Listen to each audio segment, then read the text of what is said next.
अ- अथ श्रीभैरवताण्डवस्तोत्रम्। ओ चण्डं प्रतिचण्डं करधृतदण्डं कृतरुपिखण्डं सौख्यकरं लोकं सुखयन्तं विलसितवन्तं प्रकटितदन्तं नृत्यकरं डमरुध्वनिशङ्खं तरलवतंसं मधुरहसन्तं लोकभरम्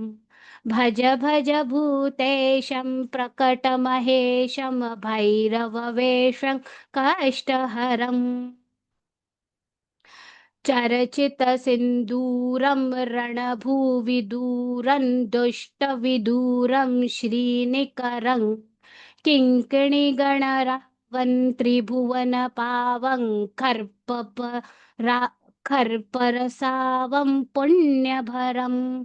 करुणामयवेषं सकलसुरेशं मुक्तसुकेशं पापहरम् भज भज भूतेशं प्रकट महेशं भैरववेषं कष्टहरम् कलिमलसंहारं मदनविहारं फणिपतिहारं शीघ्रकरं कलुषं शमयन्तं परिभृतसन्तं मत्तदृगन्तं शुद्धतरं गतिनिन्दितकेशं नर्तनदेशं स्वच्छकशं सन्मुण्डकरम् भज भज भूतेशं प्रकटमहेशं भैरववेषं कष्टहरम् कठिनस्तनकुम्भं सुकृतसुलम्भं कालीडिम्भं खड्गधरं वृतभूतपिशाचं स्फुटमृदुवाचं स्निग्धसुकाचं भक्तभरं तनुभाजितशेषं तनुभाजितशेषं विलमसुदेशं सर्वसुरेशं प्रीतिनरम् भज भज भूतेशं प्रकटमहेशं भैरववेषं कष्टहरम् ललिताननचन्द्रं सुमनवितन्द्रं बोधितमन्द्रं श्रेष्ठवरं सुखिताखिललोकं परिहृतशोकं शुद्धविलोकं पुष्टिकरं वरदाभयहारं तरलिततारं क्षुद्रविदारं तुष्टिकरं भज भज भूतेशं प्रकटमहेशं भैरववेषं कष्टहरम्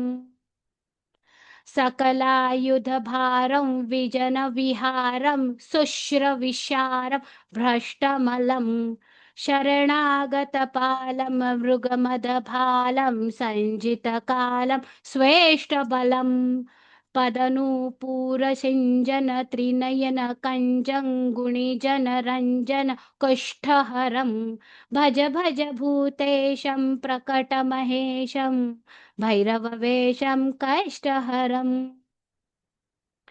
मदयुतसंरावं प्रकटितभावं विश्वसुभावं ज्ञानपदं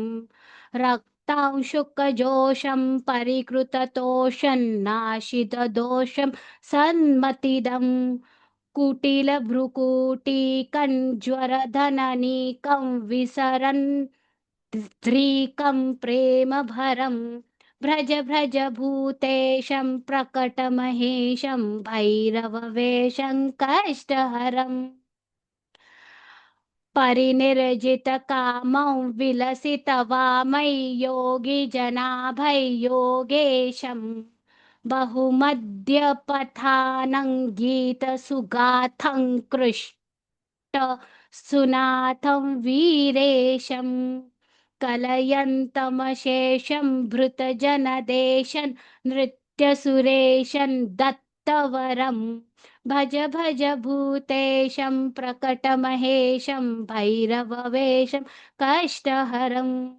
भज भज भूतेशं प्रकटमहेशं भैरववेषं कष्टहरं भैरववेषं कष्टहरम् इति श्रीभैरवताण्डवस्तोत्रम् सम्पन्नम्।